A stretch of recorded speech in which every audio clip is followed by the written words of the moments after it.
મિત્રો, આપણે લાસ્ટ લેક્ચરમાં દ્વિઆણ્વીય કેન્દ્ર અનુરાગી વિસ્થાપન પ્રક્રિયા ભણ્યા. આજે આપણે એક આણ્વીય કેન્દ્ર અનુરાગી વિસ્થાપન પ્રક્રિયા ભણીશું. એક આણ્વીય કેન્દ્ર અનુરાગી વિસ્થાપન પ્રક્રિયામાં પ્રક્રિયાનો વેગ ફક્ત એક જ પ્રક્રિયકના અણુ પર આધાર રાખે છે. જે દ્વિઆણ્વીય અનુરાગી વિસ્થાપન પ્રક્રિયામાં શું હતો? પ્રક્રિયાનો વેગ બે પ્રક્રિયકના અણુઓ પર આધાર રાખતો હતો, જ્યારે એક આણ્વીય કેન્દ્ર અનુરાગી વિસ્થાપન પ્રક્રિયામાં પ્રક્રિયાનો વેગ ફક્ત એક જ પ્રક્રિયકના અણુ પર આધાર રાખે છે. દ્વિઆણ્વીય કેન્દ્ર અનુરાગી વિસ્થાપન પ્રક્રિયામાં આપણે એક્ઝામ્પલ યાદ રાખ્યું હતું કે CH3Cl ની OH- આયન સાથે પ્રક્રિયા થાયને મિથેનોલ બને છે. એ પ્રક્રિયા દ્વિઆણ્વીય કેન્દ્ર અનુરાગી વિસ્થાપન પ્રક્રિયાનું ઉદાહરણ છે, એવું યાદ રાખ્યું હતું. આમાં યાદ રાખવાનું, તૃતીયક બ્યુટાઇલ બ્રોમાઇડ ની OH- આયન સાથે પ્રક્રિયા થાય. જે 3 ડિગ્રી બ્યુટાઇલ બ્રોમાઇડ ની OH- આયન સાથે પ્રક્રિયા થાય તો આ Br દૂર થાય અને Br ના બદલે આવે OH. તો જ્યારે 3 ડિગ્રી બ્યુટાઇલ બ્રોમાઇડ ની OH- આયન સાથે પ્રક્રિયા થાય તો Br ના બદલે આવે OH અને આ Br દૂર થાય કયા સ્વરૂપે? તો કે Br- આયન સ્વરૂપે દૂર થાય. તો તૃતીયક બ્યુટાઇલ બ્રોમાઇડમાંથી બને છે 3 ડિગ્રી બ્યુટાઇલ આલ્કોહોલ. આ પ્રક્રિયા એ SN1 પ્રક્રિયા છે. તો SN1 પ્રક્રિયાનું ઉદાહરણ તમારે યાદ રાખવાનું કે 3 ડિગ્રી બ્યુટાઇલ બ્રોમાઇડની OH- સાથે નું વિસ્થાપન પ્રક્રિયા કરવામાં આવે તો Br ના બદલે OH અને 3 ડિગ્રી બ્યુટાઇલ આલ્કોહોલ બને છે અને Br દૂર થાય કયા સ્વરૂપે? Br- સ્વરૂપે દૂર થાય છે. આ પ્રક્રિયા એ SN1 પ્રક્રિયા છે. તો જો કેટલું યાદ રાખ્યું ભાઈ, એક કેન્દ્ર અનુરાગી વિસ્થાપન પ્રક્રિયા કોને કહેવાય? તો કે ભાઈ કહીશું કે ભાઈ એક આણ્વીય કેન્દ્ર અનુરાગી વિસ્થાપન પ્રક્રિયામાં પ્રક્રિયાનો વેગ ફક્ત અને ફક્ત એક જ પ્રક્રિયકના અણુ પર આધાર રાખે છે. ઉદાહરણ યાદ રાખ્યું, તૃતીયક બ્યુટાઇલ બ્રોમાઇડની OH- આયન સાથેની પ્રક્રિયા એ SN1 પ્રક્રિયા છે. અધ્યયન આપજો. SN1 પ્રક્રિયા સામાન્ય રીતે ધ્રુવીય પ્રોટીક દ્રાવકો, પ્રોટીક એટલે જેમાં H+ હોય, ધ્રુવીય એટલે સમજો H2O છે, OH, H. તો O અને H માં ઓક્સિજનની વિદ્યુત ઋણતા વધારે છે એટલે O ઉપર માઇનસ ડેલ્ટો, H ઉપર પ્લસ ડેલ્ટો. આલ્કોહોલની વાત કરીએ તો ROH, આ O અને H માં H ની વિદ્યુત ઋણતા ઓછી છે એટલે H plus delta, O minus delta. Acetic એસિડની વાત કરીએ તો CH3COOH, આ OH માં ઓક્સિજનની વિદ્યુત ઋણતા વધારે છે, H ની વિદ્યુત ઋણતા ઓછી એટલે O માઇનસ ડેલ્ટો, H પ્લસ ડેલ્ટો. તો ધ્રુવીય દ્રાવકો કહેવાય. પ્રોટીક, આમાં H પ્લસ છે એટલે પ્રોટીક ધ્રુવીય દ્રાવકો જેવા કે પાણી, આલ્કોહોલ અને એસિટિક એસિડમાં થાય છે. તો પ્રશ્ન પૂછી શકાય કે SN1 પ્રક્રિયા કયા પ્રકારના દ્રાવકોમાં થાય છે? ધ્રુવીય પ્રોટીક દ્રાવકો જેવા કે પાણી, આલ્કોહોલ અને એસિટિક એસિડના દ્રાવણમાં થાય છે. SN1 પ્રક્રિયા બે તબક્કામાં થાય છે. SN1 પ્રક્રિયા કેટલા તબક્કામાં થાય છે? બે તબક્કામાં. પહેલા તબક્કામાં શું થશે? જુઓ, આ કાર્બન પ્રક્રિયક જુઓ કયો છે? 3 ડિગ્રી બ્યુટાઇલ બ્રોમાઇડ, એક કાર્બન સાથે 3 CH3 અને એક Br જોડાયો છે. તો આ એક CH3, બીજો CH3, ત્રીજો CH3 અને એક Br. તો SN1 પ્રક્રિયા એ બે તબક્કામાં થાય છે. જો આજે 3 ડિગ્રી બ્યુટાઇલ બ્રોમાઇડ છે,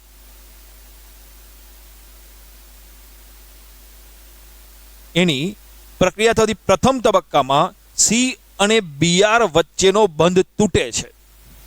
તો C અને Br વચ્ચેનો બંધ તૂટવા માટે તાકાત જોઈએ ને, એ તાકાત શામાંથી મળે છે? તા કે ભાઈ પ્રોટીક ધ્રુવીય દ્રાવકો જેવા કે પાણી, આલ્કોહોલ અને એસિટિક એસિડમાંથી બને છે. તો યાદ રાખજો, પહેલા શું થશે બોલો? સી અને બીઆર વચ્ચેનો બંધ તૂટે છે. તો પ્રશ્ન પૂછી શકાય કે આ સી અને બીઆર વચ્ચેનો બંધ તોડવા માટે જરૂરી ઉર્જા ક્યાંથી મળે છે? કે સી અને બીઆર વચ્ચેનો બંધ તોડવા માટેની જરૂરી ઉર્જા ધ્રુવીય દ્રાવકો જેવા કે પાણી, આલ્કોહોલ અને એસિટિક એસિડમાંથી બને છે. તો બંધ તૂટી જાય. તો આ બીઆરની વિદ્યુત ઋણતા વધારે છે, એટલે ભાગીદારી સી અને બીઆર જે સહસંયોજક બનશે, ભાગીદારીના ઇલેક્ટ્રોન યુગ્મ બીઆર તરફ આકર્ષાય, બીઆર માઇનસ ડેલ્ટા, અને તો ધ્રુવીય બંધ તૂટી જાય, બીઆર માઇનસ બનશે. અને કાર્બોકેટાયન બનશે. જ્યારે કાર્બન ઉપર ધન વીજભાર શું કહેશો? કાર્બોકેટાયન. આ પ્રથમ તબક્કો જે છે એ રિવર્સેબલ હોય છે, પ્રતિવર્તી પાછો થાય. અને આ તબક્કો એક એ ધીમો તબક્કો છે. તબક્કો એક કેવો છે? ધીમો તબક્કો. કેમ? બરાબર સમજો કે સી અને બીઆર વચ્ચેનો બંધ તોડવાનો છે.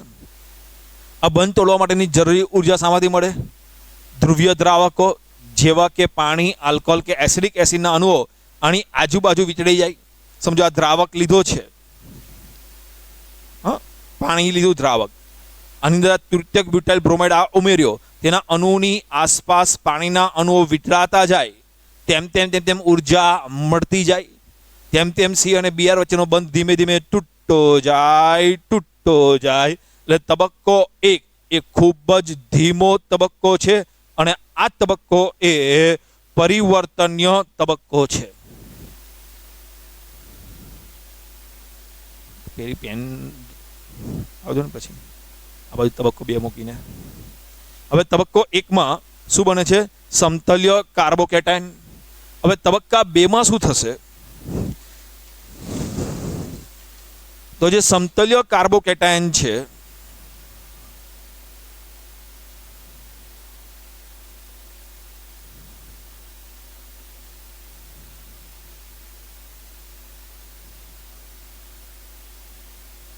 આ સમતલ્ય કાર્બોકેટાયન ઉપર કેન્દ્ર અનુરાગી પ્રક્રિયક OH માઇનસ આયન એટેક કરે છે. તો સમતલ્ય કાર્બોકેટાયન ઉપર કેન્દ્ર અનુરાગી પ્રક્રિયક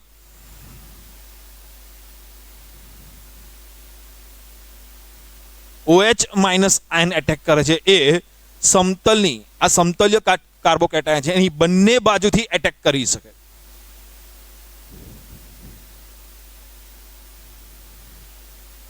જો એકવાર સમતલની આ બાજુથી એટેક કરી શકે, અથવા સમતલની પેલી બાજુથી એટેક કરી શકે.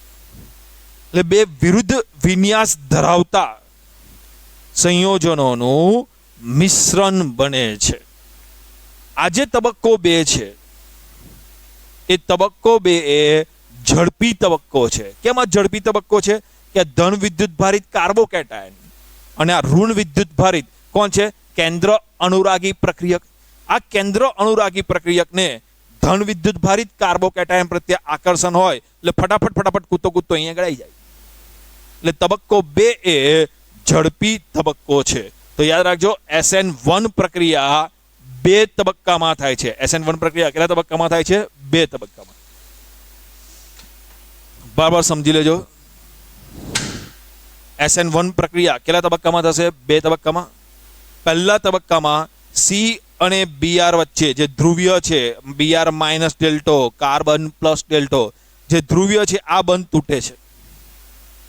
આ બંધ ધીમે ધીમે તૂટે છે. કેમ? કારણ કે ભાઈ આ દ્રાવકમાં જ્યારે આને ઉમેરવામાં આવે તો એની આજુબાજુ પાણીના અણુઓ એટલે દ્રાવકના અણુઓ વિતરાય, તેમ તેમ ઉર્જા મળતી જાય. એટલે ધીરે ધીરે આ બંધ તૂટતો જાય. એટલે તબક્કો એ ધીમો છે. આ બંધ તૂટે એટલે કાર્બન ઉપર પ્લસ આવે, બીઆર ઉપર શું આવશે? માઇનસ. એટલે કાર્બોકેટાયન બને છે. શું બને છે? કાર્બોકેટાયન. અને તબક્કો એક એ પરિવર્તનીય છે. मतलब प्रतिवर्ती प्रक्रिया है पाछू थई शके। तो बोलो आवड़शे? बे तबक्का थाय छे। पहला तबक्कामां सी अने बीआर वच्चेनो बंध तूटे छे એટલે કાર્બોકેટાયન બને છે અને બીઆર માઇનસ। આ જે કાર્બોકેટાયન બને છે એ કાર્બોકેટાયન કેવો બને છે? તો કે સમતલ્ય। કેવો બને છે? સમતલ્ય કાર્બોકેટાયન। સમજો આ પ્રકારનો સમતલ્ય કાર્બોકેટાયન। તમે બોર્ડ પર ડાયાગ્રામ જોઈ શકો છો। C+ મારા હેન્ડ જે ભાગમાં દેખાય છે C+, આ એક જગ્યાએ CH3, બીજો જગ્યાએ CH3 અને ત્રીજી જગ્યાએ CH3। પછી પહેલા અહીંયા બીઆર બતાવ્યો તમને, એવું માની લો। ચાલો આવું છે, બીઆર માઇનસ નીકળી ગયો અને તમને શું મળે છે? સમતલ્ય કાર્બોકેટાયન। હવે આ સમતલ્ય કાર્બોકેટાયન ઉપર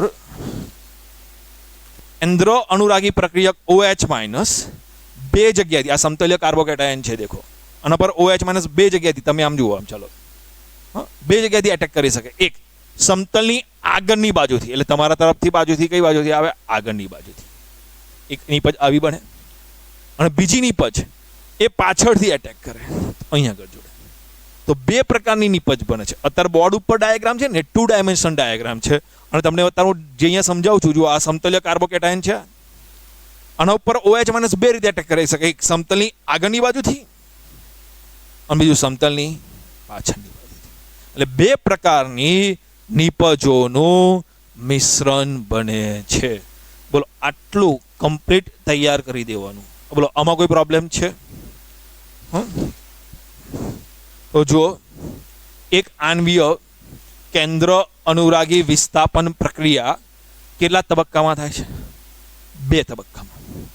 તબક્કા એકમાં શું થાય? બોલો, સી અને બીઆર વચ્ચેનો બંધ ધીમે ધીમે તૂટે છે।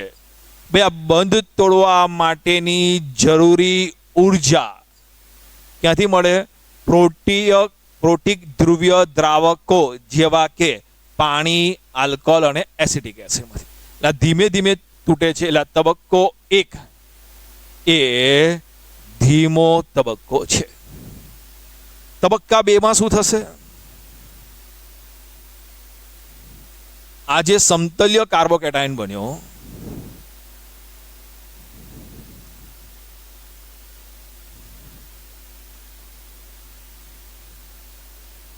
આ સમતલ્ય કાર્બોકેટાયન ઉપર OH માઇનસ કેન્દ્ર અનુરાગી પ્રક્રિયક એટેક કરે। આ તબક્કો બે એ ઝડપી તબક્કો છે અને એ કાર્બોકેટાયન સાથે OH માઇનસ જોડાઈ જાય અને શું બને છે? તૃતીયક બ્યુટાઇલ આલ્કોહોલ। આ તબક્કો એક અને તબક્કા બે નો સરવાળો કરો તો આ કેન્સલ, આ કેન્સલ, તો આખી આપણે પ્રક્રિયામાં શું થશે? CH3 thrice CBr plus OH minus gives CH3 thrice COH plus Br minus। ચલો, આપણે શરૂઆતમાં જોયું હતું આ એક આણ્વીય કેન્દ્ર અનુરાગી વિસ્થાપન પ્રક્રિયા છે। આ એક આણ્વીય કેન્દ્ર અનુરાગી વિસ્થાપન પ્રક્રિયા કેટલા તબક્કામાં થાય છે? બે તબક્કામાં। તો આ તબક્કો એક અને આ તબક્કો બે, આ બંનેનો સરવાળો કરો તો મળી। એટલે આવું કહેવાય કે આ જે પ્રક્રિયા છે, આ પ્રક્રિયા બે તબક્કામાં થાય છે, તબક્કો એક અને તબક્કો બે। કોઈ પ્રોબ્લેમ? તબક્કો એક કયો છે? ધીમો તબક્કો। તબક્કો બે ઝડપી તબક્કો। કેમ એ સમજી ગયા? ધ્યાન આપજો। રાસાયણિક ગતિકીમાં આપણે ભણેલા છે, ના ભણ્યા તો યાદ રાખવાનું કે જો કોઈ પ્રક્રિયા એક કરતા વધારે તબક્કામાં થતી હોય, જો કોઈ પ્રક્રિયા એક કરતા વધારે તબક્કામાં થતી હોય તો સૌથી ધીમો તબક્કો એ વેગ નિર્ણાયક તબક્કો છે। શું યાદ રાખશો? જો કોઈ પ્રક્રિયા એક કરતા વધારે તબક્કામાં થતી હોય તો સૌથી ધીમો તબક્કો એ વેગ નિર્ણાયક તબક્કો છે। તો તબક્કા એક અને બે માં કયો તબક્કો? ધીમો તબક્કો એ વેગ નિર્ણાયક તબક્કો છે। એટલે આ પ્રક્રિયાનો પ્રક્રિયા વેગ, બરાબર ધ્યાન આપજો. આ પ્રક્રિયાનો પ્રક્રિયા વેગ કોના પર આધાર રાખશે? તબક્કા 1. અને તબક્કા 1 માં કોણ પ્રક્રિયક છે? CH3 thrice Br. તો સમજો, આ પ્રક્રિયાનો વેગ ફક્ત અને ફક્ત એક જ પ્રક્રિયક પર આધાર રાખે છે. આથી આ પ્રક્રિયાને એક આણ્વીય કેન્દ્ર અનુરાગી વિસ્થાપન પ્રક્રિયા કહે છે. હવે શરૂઆતમાં જોયું હતું એક આણ્વીય કેન્દ્ર અનુરાગી વિસ્થાપન પ્રક્રિયાનો પ્રક્રિયા વેગ ફક્ત અને ફક્ત કોના પર આધાર રાખશે? એક પ્રક્રિયકના અણુ પર આધાર રાખશે. ફરી સમજી લેજો, આ પ્રક્રિયાનો વેગ કોના પર આધાર રાખે? જો કોઈ પ્રક્રિયા એક કરતાં વધારે તબક્કામાં થતી હોય તો જે તબક્કો ધીમો તબક્કો હોય એ વેગ નિર્ણાયક તબક્કો બને છે. એટલે તમારે એકથી વધારે તબક્કા તો ધીમો તબક્કો જોવાનો. કયો તબક્કો છે? આ ધીમો તબક્કો. એ ધીમા તબક્કાનો પ્રક્રિયક હોય એ લખી નાખવાનો. તો એક જ પ્રક્રિયક છે એટલે એક આણ્વીય પ્રક્રિયા. બોલો, આમાં કોઈ પ્રોબ્લેમ છે? હવે બધાનું ધ્યાન આપજો. આ પ્રક્રિયા કેટલી ઝડપથી થશે એનો આધાર કોના પર? એ ધીમા તબક્કા પર. જેટલું આ કાર્બોકેટાયન બને ને, જેટલું સરળતાથી કાર્બોકેટાયન બનશે એટલો પ્રક્રિયાનો વેગ વધશે. એટલે યાદ રાખજો, અમે એવું કહીએ કે ભાઈ SN1 પ્રક્રિયાનો વેગ કાર્બોકેટાયનની સ્થિરતા પર આધાર રાખે છે.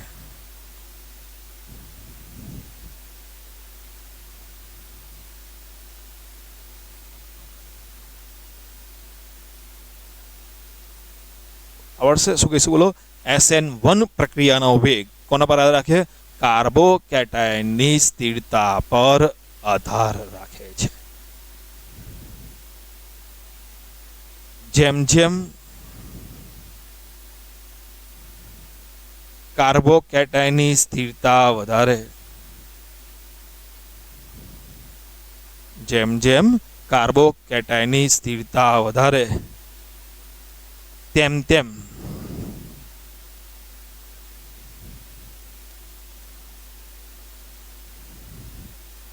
જેમ જેમ કાર્બોકેટાયનની સ્થિરતા વધારે તેમ તેમ SN1 પ્રક્રિયાનો વેગ વધારે. અને કાર્બોકેટાયનની સ્થિરતા યાદ કરો, આપણે 11મા ધોરણમાં ભણ્યા છે. સૌથી વધારે સ્થિરતા કોની? તૃતીયક કાર્બોકેટાયનની, પછી દ્વિતીયક કાર્બોકેટાયનની, પછી પ્રાથમિક કાર્બોકેટાયનની, પછી મિથાઇલ કાર્બોકેટાયનની. ત્યાર પર આપણે કહીશું કે SN1 પ્રક્રિયાનો વેગ, તો SN1 પ્રક્રિયાની સક્રિયતા સૌથી વધારે કોના પર આધાર રાખશે? તૃતીયક કાર્બોકેટાયન. કયો આવશે? તૃતીયક કાર્બોકેટાયન. હવે તૃતીયક કાર્બોકેટાયન ક્યારે બને? તો ધ્યાન આપજો. તૃતીયક આલ્કાઇડમાંથી શું બને? તૃતીયક કાર્બોકેટાયન. દ્વિતીયક કાર્બોકેટાયન, દ્વિતીયક આલ્કાઇડમાંથી શું બને? દ્વિતીયક કાર્બોકેટાયન. પ્રાથમિક આલ્કાઇડમાંથી શું બને? પ્રાથમિક કાર્બોકેટાયન. ક્લોરોમિથેનમાંથી, મિથાઇલ ક્લોરાઇડમાંથી શું બને? Methyl carbocation. એટલે તૃતીયક આલ્કાઇડ હોય તો પ્રક્રિયાની સક્રિયતા સૌથી વધારે હશે.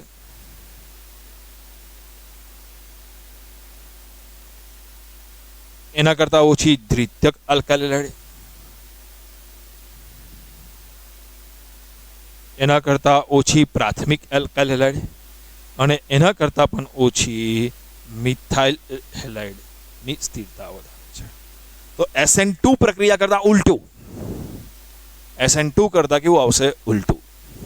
ચલો ફરી એકવાર આપણે એક આણ્વીય કેન્દ્ર અનુરાગી વિસ્થાપન પ્રક્રિયા જોઈ લઈએ.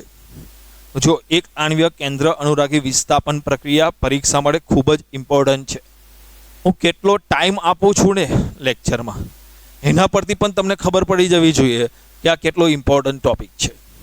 તો જો એક આણ્વીય કેન્દ્ર અનુરાગી પ્રક્રિયા, હવે તમને સમજાશે કે એક આણ્વીય કેન્દ્ર અનુરાગી પ્રક્રિયા કોને કહીશું? તો ભાઈ એક આણ્વીય કેન્દ્ર અનુરાગી વિસ્થાપન પ્રક્રિયામાં પ્રક્રિયાનો વેગ ફક્ત અને ફક્ત એક જ પ્રક્રિયકના અણુ પર આધાર રાખે છે. કોના ઉપર આધાર રાખે છે? બોલો. પ્રક્રિયાનો વેગ ફક્ત અને ફક્ત કોના પર આધાર રાખે છે? જો આ પ્રક્રિયા લખી હતી ને, અહીંયા જે પ્રક્રિયા લખી હતી ને એ જ પ્રક્રિયા લખી છે. જો તો આ પ્રક્રિયાનો વેગ ફક્ત અને ફક્ત કોના પર આધાર રાખે છે? આલ્કાઇલ હેલાઇડ પર આધાર રાખે છે.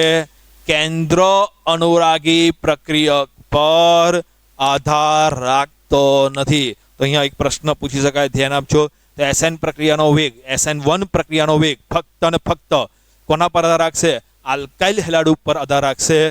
કેન્દ્ર અનુરાગી પ્રક્રિયક પર આધાર રાખતો નથી. જો આ જોઈ એટલે ખ્યાલ આવી જાય કે ફક્ત અને ફક્ત કોના પર આધાર રાખે છે? Alkyl halide. આ હેલાઇડ છે એના પર આધાર રાખે છે. જનરલ ભાષામાં બોલે તો તૃતીયક બ્યુટાઇલ હેલાઇડને શું કહેવાય? આલ્કાઇલ હેલાઇડ પર આધાર રાખે છે. પણ કેન્દ્ર અનુરાગી પ્રક્રિયક OH- આ સૂત્રમાં આવ્યું ના, એટલે OH- ની સાંદ્રતા પર કેન્દ્ર અનુરાગી પ્રક્રિયક પર આધાર રાખતો નથી. તો આ જે પ્રક્રિયા છે, આ પ્રક્રિયાનો વેગ ફક્ત અને ફક્ત આના પર એક જ પ્રક્રિયક પર આધાર રાખે છે, આના પર આધાર રાખતો નથી. એટલે એક જ પર આધાર રાખે છે, એટલે શું કહીશું આપણે? એક આણ્વીય કેન્દ્ર અનુરાગી વિસ્થાપન પ્રક્રિયા છે, SN1 પ્રક્રિયા છે. SN1 પ્રક્રિયા જે છે એ સામે ધ્રુવીય દ્રાવકો જેવા કે પાણી, આલ્કોહોલ અને એસિડિક એસિડ વડે થાય છે. SN1 પ્રક્રિયા બે તબક્કામાં થાય છે. પ્રથમ તબક્કામાં શું થશે? ધ્રુવીય C અને Br વચ્ચેનો આ બંધ છે ને, ધ્રુવીય એટલે પ્લસ ડેલ્ટો માઇનસ ડેલ્ટો, CBr બંધનું ખંડન થઈને આ બંધ તૂટે અને કાર્બોકેટાયન અને બ્રોમાઇડ આયન બને છે. તો પહેલા તબક્કામાં શું થશે? ધ્રુવીય C અને Br વચ્ચેનો બંધ તૂટી જશે, કાર્બોકેટાયન અને બ્રોમાઇડ આયન બને છે. બીજા તબક્કામાં શું થશે? તો બીજા તબક્કામાં કાર્બોકેટાયન પર કેન્દ્ર અનુરાગી પ્રક્રિયકનો હુમલો બંને દિશામાંથી થઈને, એટલે આ બાજુથી પણ થશે અને પેલી બાજુ, અને બે નિપજોનું મિશ્રણ બને છે. અને આ બંનેમાં ગોઠવણી કેવી હોય છે? વિરુદ્ધ પ્રકારના વિન્યાસ ધરાવતી રચનાનું મિશ્રણ બને છે. એક આ બાજુથી OH- જોડેલો છે ને બીજો પેલી બાજુ. એટલે આપણે આમ જોવા જઈએ, ગોખવાની બોર્ડ ઉપરથી ગોખવું હોય, એકમાં ડાબી બાજુથી OH- જોડાય છે અને બીજામાં જમણી બાજુથી.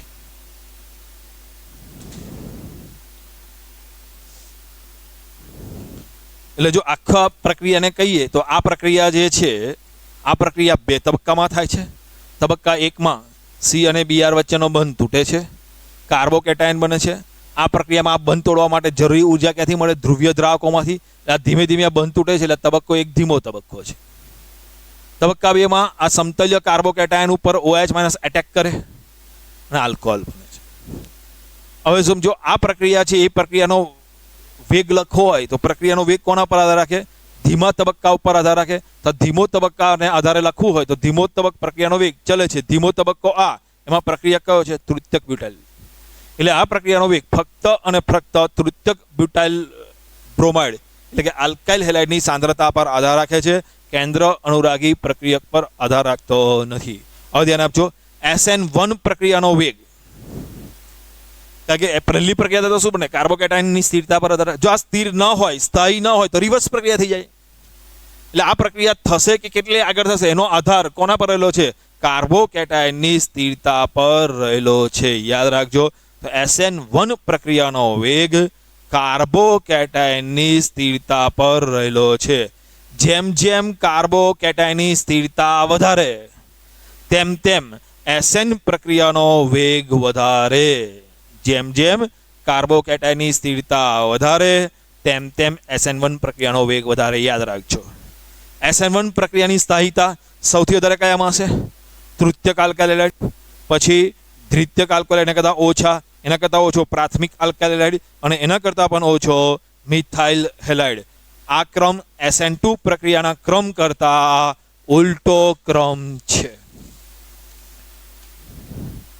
હવે એલાઇલિક હેલાઇડ હોય કે બેન્ઝાઇલિક હેલાઇડ હોય તો SN1 પ્રક્રિયાની સક્રિયતા વધારે હોય છે.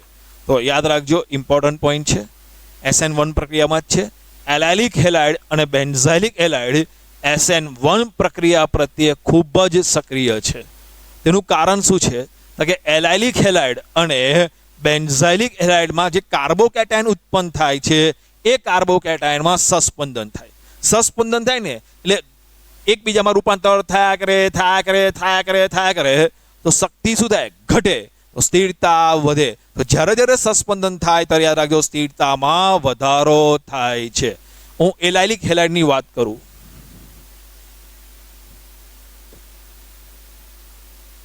હવે ધ્યાન આપજો, એલાઇલિક હેલાઇડ યાદ છે ને? જો હેલોજન જે કાર્બન સાથે જોડાયો હોય એ કાર્બનમાં sp3 સંકરણ, અને એ carbon carbon carbon double bond વાળા કાર્બન સાથે જોડાય છે. આ એલાઇલિક હેલાઇડ છે. આ એલાઇલિક હેલાઇડમાં તબક્કા 1 માં આ સી અને આ હેલોજન વચ્ચેનો બંધ તૂટી જાય, એક્સ માઇનસ દૂર થાય તો આ સી ઉપર શું આવશે? પ્લસ. આ શું બને? કાર્બોકેટાયન.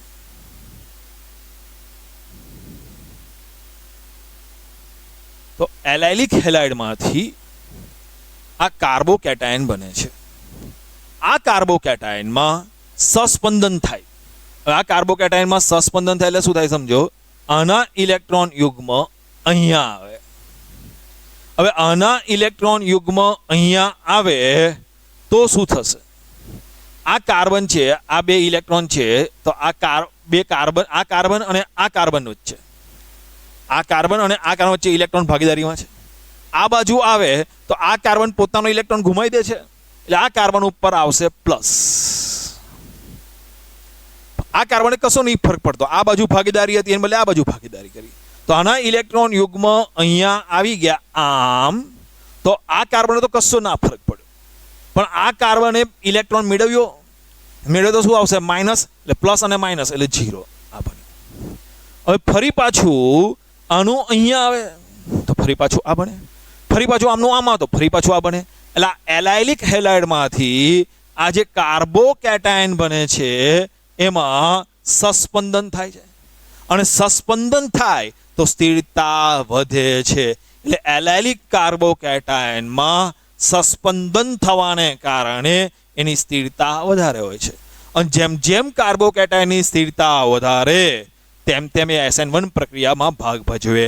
એલાઇલિક કાર્બોકેટાયનમાં સસ્પંદન થાય છે એટલે પ્રક્રિયામાં ભાગ ભજવે છે. હવે જો બેન્ઝાઇલિક હેલાઇડ ધ્યાન આપજો. બેન્ઝાઇલિક હેલાઇડ છે. બેન્ઝાઇલિક હેલાઇડ છે ને, હેલોજન જે કાર્બન સાથે જોડાયો હોય, હેલોજન જે કાર્બન સાથે જોડાયો હોય એમાં sp3 સંકરણ થાય છે, અને એ કાર્બન બેન્ઝીન રિંગ સાથે જોડાયો તો આ બેન્ઝાઇલિક હેલાઇડ છે. તો જો બેન્ઝાઇલિક હેલાઇડમાં શું થાય એ જુઓ. આ બેન્ઝાઇલિક હેલાઇડમાં આ કાર્બન અને હેલોજન વચ્ચેનો બંધ તૂટી જાય તો X માઇનસ અને આ પ્લસ, તો આ બને છે બેન્ઝાઇલિક કાર્બોકેટાયન. હવે આ બેન્ઝાઇલિક કાર્બોકેટાયનમાં સસ્પંદન થાય. સસ્પંદન બહુ ધ્યાનપૂર્વક જોઈ લો કે આ ઇલેક્ટ્રોન યુગ્મ અહીંથી અહીંયા આવે. હવે આ ઇલેક્ટ્રોન યુગ્મ અહીંથી અહીંયા જાય તો શું થાય? એટલે અહીંયા સિંગલ બોન્ડના બદલે શું આવશે? Double bond. આ ઇલેક્ટ્રોન યુગ્મ અહીંથી અહીંયા ગયો એટલે ડબલ બોન્ડના બદલે તમે એવું સમજો ને, આ ઇલેક્ટ્રોન યુગ્મ, હા, આ ઇલેક્ટ્રોન યુગ્મ અહીંથી અહીં ગયો એટલે અહીંયા ડબલ બોન્ડના બદલે શું થઈ ગયું? Single bond. અને અહીંયા સિંગલ બોન્ડના બદલે ડબલ બોન્ડ. હવે આ ઇલેક્ટ્રોન યુગ્મ અહીંયા ગયો તો આ કાર્બને ઇલેક્ટ્રોન યુગ્મ મેળવ્યો, હા ઇલેક્ટ્રોન મેળવ્યો, તો પ્લસ માઇનસ 0 એટલે અહીંયા પ્લસ નહીં આવે. અહીંયા જે પ્લસ હતું તો અહીંયા પ્લસ નહીં આવે. પણ આ કાર્બન છે ને, આ કાર્બન સમજો, આ કાર્બનનું શું થયું? તો આને ઇલેક્ટ્રોન યુગ્મ ઘુમાયો તો આના પર શું આવશે? પ્લસ. બાકીનું બધું બેઠું બેઠું, એટલે આ ડબલ બોન્ડ અને આ ડબલ બોન્ડ બેઠો. તો આ બંધારણ સસ્પંદન બંધારણ 1, આ સસ્પંદન બંધારણ 2. હવે જોજો, હવે આમાં સસ્પંદન બતાવવું હોય. હવે આનો ઇલેક્ટ્રોન યુગ્મ અહીંયા આવે છે. હવે આ ઇલેક્ટ્રોન યુગ્મ અહીંયા આવે તો અહીંયા ડબલ બોન્ડના બદલે અહીંયા જુઓ સિંગલ બોન્ડ, આ ડબલ બોન્ડના બદલે અહીંયા સિંગલ બોન્ડ, અને આ ઇલેક્ટ્રોન યુગ્મ અહીંયા આવ્યો, આ ઇલેક્ટ્રોન યુગ્મ અહીંયા આવ્યો તો સિંગલ બોન્ડના બદલે શું બની ગયું? Double bond. અને આ કાર્બન ઉપર શું થયું? પ્લસ હતો, અને આ ઇલેક્ટ્રોન યુગ્મ અહીંયા આવ્યો તો એને મેળવ્યો તો પ્લસ માઇનસ 0, તો આ કાર્બન ઉપર વીજભાર જતો રહ્યો. પણ આ કાર્બનનું શું થયું? અહીંયા જે કાર્બન હતો એ કાર્બન તો ઘુમાયો તો આ કાર્બન ઉપર શું આવશે? પ્લસ. આ કાર્બનને કશો ના ફરક પડ્યો. અહીંયા ઇલેક્ટ્રોન યુગ્મ હતો એનો અહીંયાથી અહીંયા આવી ગયો એટલે આ કાર્બનની આજુબાજુ કશો ના ફરક પડ્યો. આના પર શું આવ્યું? પ્લસ. બાકીનું બધું બેઠું ને બેઠું. તો આ બંધારણ થયું 3. હવે ધ્યાન આપજો. હવે આ ઇલેક્ટ્રોન યુગ્મ અહીંયા આવે તો શું થાય? આ ઇલેક્ટ્રોન યુગ્મ અહીંયા આવે તો આ જે બે કાર્બન વચ્ચે ડબલ બોન્ડ છે એના બદલે શું આવશે? Single bond. અને આ ઇલેક્ટ્રોન યુગ્મ અહીંયા આવ્યો તો અહીંયા સિંગલ બોન્ડને બદલે શું આવશે? Double bond. આ ઇલેક્ટ્રોન યુગ્મ અહીંયા આવ્યો તો આ કાર્બને મેળવ્યો, અહીંયા જે કાર્બન છે એને મેળવ્યો, એટલે +-0, એટલે આ કાર્બન પરનો વીજભાર જતો રહેશે. પણ આ કાર્બનનો ઇલેક્ટ્રોન યુગ્મ આમ જતો રહ્યો તો અહીંયા શું આવશે? ગુમાવ્યો એટલે પ્લસ. અને બાકીનું બધું બેઠું ને બેઠું તો અહીંયા ડબલ બોન્ડ. હવે સમજો, આ ઇલેક્ટ્રોન યુગ્મ પાછો અહીંયા આવે. જો આ ઇલેક્ટ્રોન યુગ્મ પાછો અહીંયા આવે, આ ઇલેક્ટ્રોન યુગ્મ પાછો અહીંયા આવે તો અહીંયા ડબલ બોન્ડના બદલે શું આવશે? Single bond. ઓકે. અને અહીંયા સિંગલ બોન્ડના બદલે ડબલ બોન્ડ. આ ઇલેક્ટ્રોન યુગ્મ અહીંથી આમાં આવે તો આ ડબલ બોન્ડના બદલે સિંગલ બોન્ડ, અને અહીંયા સિંગલ બોન્ડના બદલે ડબલ બોન્ડ. આ ઇલેક્ટ્રોન યુગ્મ અહીંયા આવે તો આ કાર્બને ઇલેક્ટ્રોન ઘુમાયો કહેવાય ને, એના ઉપર આવશે પ્લસ. અને આ કાર્બને ઇલેક્ટ્રોન યુગ્મ મેળવ્યો તેના પર +-0, બાકીનું બધું અહીંયા જે છે એ લખી નાખવાનું, બેઠું ને બેઠું. તો આ બંધારણ 3, 4 અને 5. તો બેન્ઝાઇલિક હેલાઇડમાં આ પ્રકારે 5 સસ્પંદન બંધારણ જોવા મળે છે. થોડુંક વાર લાગતી હોય ને સમજવામાં તો રિપીટ કરીને ફરી જોઈ લેજો કઈ રીતે ઇલેક્ટ્રોનની હેરફેર થાય છે. શાંતિથી જોજો. જોડે જોડે તમે નોટમાં એવું હોય ને તો આરામથી લખતા જાઓ. વધારે સમય લેશે સસ્પંદન લખવામાં, પણ એકવાર બરાબર ઇલેક્ટ્રોન ક્યાંથી ક્યાં જાય છે એ બરાબર ખબર પડી જશે પછી કોઈ પ્રોબ્લેમ નહીં આવે. શાંત ચીજે લખજો. સસ્પંદન જ્યારે હોય ને ત્યારે તમારે આનું બંધ કરી દેવાનું, પછી જાતે લખો, ભૂલ પડે તો ફરી પાછું જુઓ વિડીયોમાંથી, ફરી પાછું લખો. આ પ્રકારનું કામ કરજો. ઓકે. તો એલાઇલિક હેલાઇડ અને બેન્ઝાઇલિક હેલાઇડમાંથી જે કાર્બોકેટાયન ઉત્પન્ન થાય છે એ કાર્બોકેટાયનમાં સસ્પંદન થાય છે, અને સસ્પંદન થવાને કારણે એલાઇલિક હેલાઇડ અને બેન્ઝાઇલિક હેલાઇડમાં SN1 પ્રક્રિયાની સક્રિયતા વધારે હોય છે. મોસ્ટ ઇમ્પોર્ટન્ટ પોઈન્ટ ધ્યાન આપજો. SN1 પ્રક્રિયા હોય કે SN2 પ્રક્રિયા હોય, એમાં C અને X વચ્ચેનો બંધ તૂટે છે. તો C અને X વચ્ચેનો બંધ ક્યારે સરળથી તૂટે? બંધ લંબાઈ વધારે હોય ત્યારે, બંધ એન્થાલ્પી ઓછી હોય એટલે બંધ તોડવા માટે તાકાત ઓછી આપવી પડે.